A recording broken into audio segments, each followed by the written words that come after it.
welcome. It is Updates from the Edge. We are in here. This is the local Yarmouth Fire Hall and the fairly newly renovated lounge area that's been put together here. And I'm joined by one of the volunteers. This is Alfred Allen, and we're going to learn a little bit about Alfred and kind of get his story because it's a fascinating one. First off, Alfred, thanks a lot for talking to us. Thank you for having me. Tell me your story. First off, where do you come from and what brought you to Yarmouth? So should I start just coming to Yarmouth? Sure. Should I start from, I was like this start. Right. Because back in Jamaica, I pretty much grew up seeing the fire trucks around going, and my first impression was, wow, these guys are almost like superheroes. I'm like, I would probably want to ride around in that truck. Right. And so that's something that dawns on you as a little lad going around. But then you grow up and you get into your profession, and then it's like, okay, that's like an afterthought. But we moved into Yarmouth like probably a year and a half ago. Mm-hmm. And we decided, okay, well, let's settle here and see what's around. And a friend of ours that's actually a Jamaican as well, he joined the department like probably a couple months before me, and he was like always encouraging me, okay, why don't you see how this pans out for you? That's probably something along what you like to do, right? So I said, okay, I'll think about it.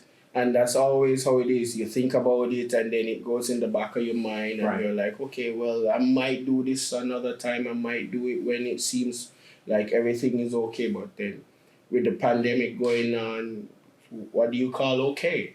Mm-hmm. Right? So I said, all right, I'll think about it.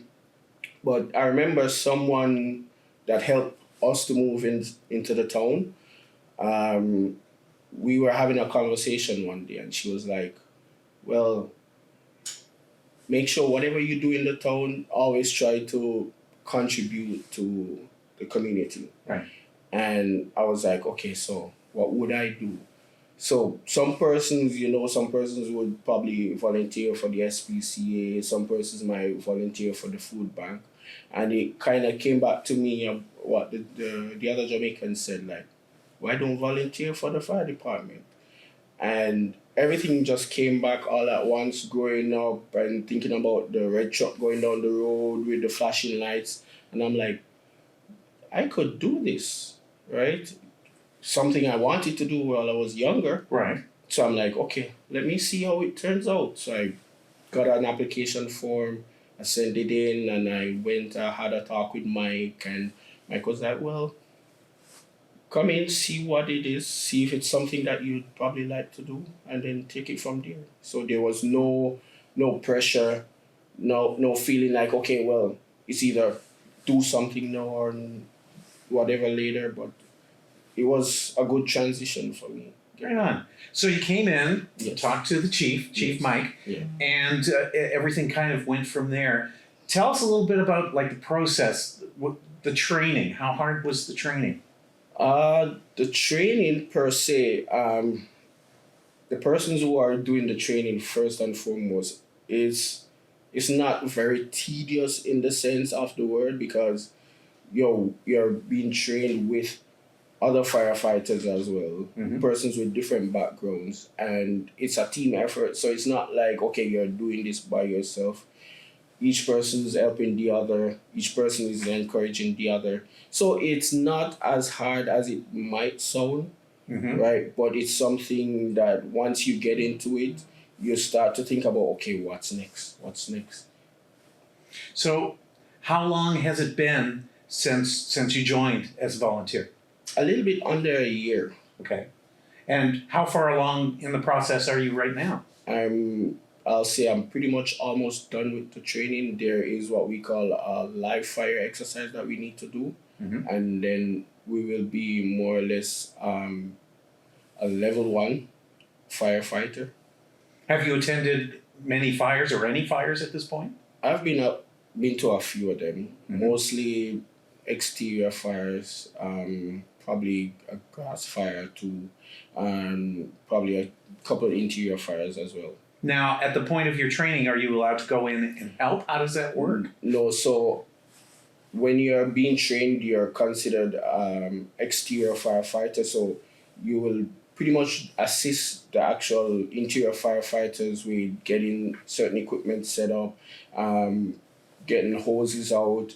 At the end of the fire, you'll take the hoses out.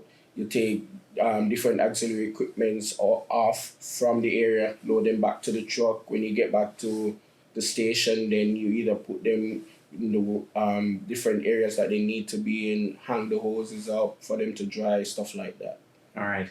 Now, before we actually started the camera rolling, you had mentioned to me what you do professionally and what you are as a marine engineer, but you're working right now at TriStar, right? Yes, I am. So at TriStar, we build emergency equipment, emergency vehicles, and it's something that I've enjoyed. I really enjoy because my trade also was industrial electronics, and so I get to tinker around with all the equipments there. I get to help troubleshoot, and we help to build all those equipments there as well.